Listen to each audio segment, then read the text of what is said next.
Welcome back. A disturbing trend. Copycats inspired by Luigi Mangione. First, San Francisco. A 20-year-old man is accused of throwing a Molotov cocktail at the home of OpenAI CEO Sam Altman. According to the Wall Street Journal, the suspect called for Luigiing tech CEOs in online chats. Then, Los Angeles. A man charged in a series of fires that burned down paper products warehouse.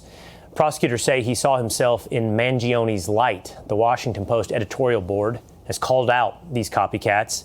They write these attacks aren't irrational outbursts caused by legitimate critiques of capitalism.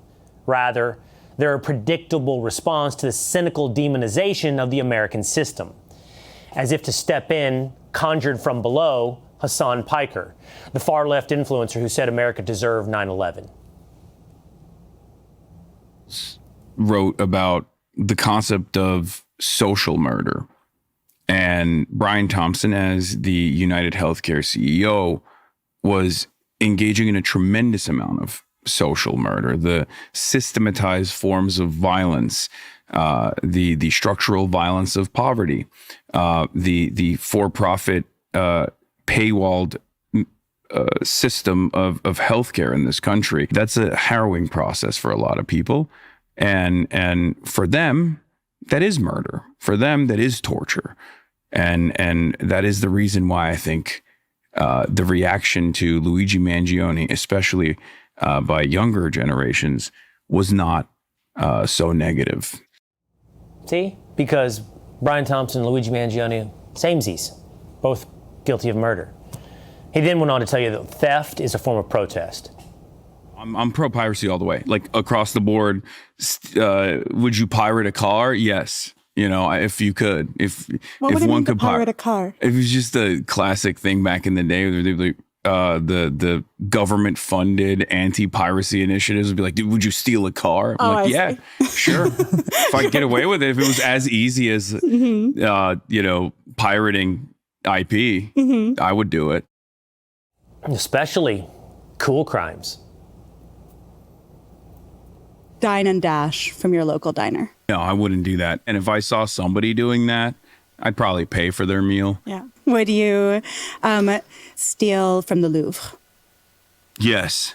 I think it's cool. We gotta get back to cool crimes like that. Like, bank robberies, right?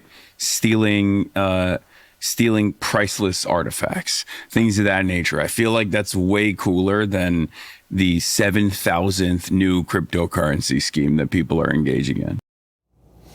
All right, so joining me now, some of the Ruthless crew. It's Michael Duncan and John Ashbrook. I was just sitting here thinking about this and listening, guys. And look, I love a bank heist movie as much as the next guy. And do I find myself rooting for Clive Owen in The Inside Man? Yes, I do. I do end up rooting for him to get away with the crime.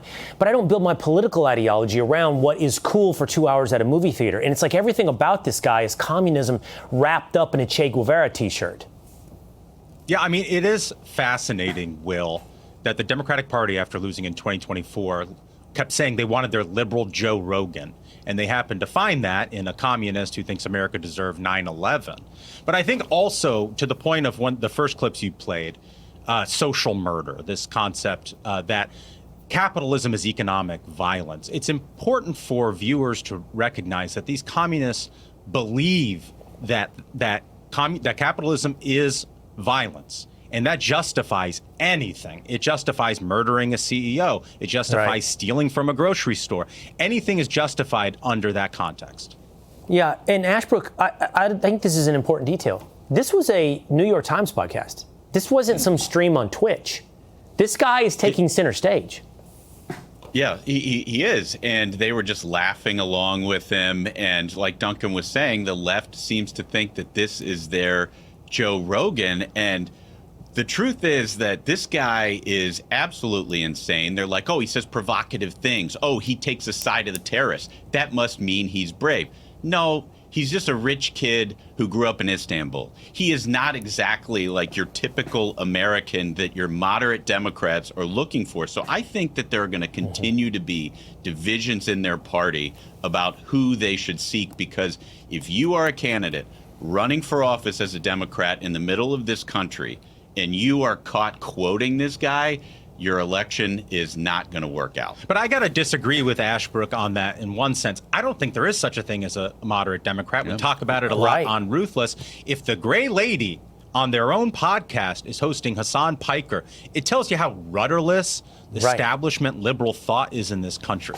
Yeah, good point. Right. All right, John Ashbrook, Michael Duncan of the Ruthless Variety Program. Thanks for being with us here today, fellas. Thank you. Thanks. Be sure to like and subscribe for all the Fox News latest on YouTube and catch full shows streaming now on Fox One.